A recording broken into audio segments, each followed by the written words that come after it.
Voice of আমেরিকার আজকের আয়োজনে আপনাদের সবাইকে স্বাগত জানাচ্ছি। আমি আসনুল হক। কেমন আছেন সবাই? আশা করি ভালো। আমাদের আজকের অনুষ্ঠানের অতিথি বাংলাদেশের অত্যন্ত সুপরিচিত একজন ইতিহাসের শিক্ষক, লেখক ডক্টর মুনতাসির মামুন। ডক্টর মামুন, আপনাকে স্বাগত জানাচ্ছি আমাদের অনুষ্ঠানে। অনেক ধন্যবাদ। আপনি যুক্তরাষ্ট্রে সফর করছেন গত কিছুদিন যাবৎ। বর্তমানে বাংলাদেশে যুদ্ধাপরাধীদের বিচার প্রক্রিয়া শুরু হয়েছে। বাংলাদেশ জন্ম হবার পর 4 দশক প্রায় গত হয়েছে এবং শেষ পর্যন্ত যুদ্ধাপরাধীদের বিচার হতে চলেছে বলেই মনে হচ্ছে। আপনি কি মনে করেন? এটাতে সন্দেহের কোনো অবকাশ নেই। প্রায় 40 বছর ধরে আমরা এই আন্দোলনের সঙ্গে যুক্ত।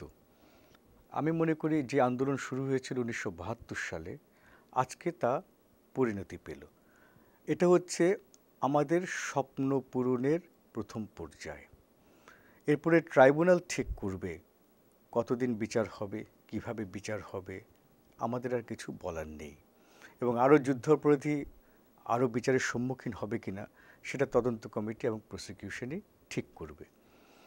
তবে যেহেতু শুরু হয়েছে প্রক্রিয়াটা এবং ট্রাইব্যুনালই ঠিক করবে, আমরা বলতে পারি যে বিচার শুরু হয়েছে। এবং বর্তমান সরকারকে আমরা আর কিছু না হোক অন্তত এই কারণে অভিনন্দন জানাবো, যারা আমরা এই আন্দোলনের সঙ্গে যুক্ত ছিলাম, যে তারা সাহস করে এই কাজটি শুরু করতে পেরেছিল, যেটি গত প্রায় 40 বছর কেউ ভেবেছিল, বিশেষ করে 1975 সালের পর থেকে, যেটা সম্ভব হবে না।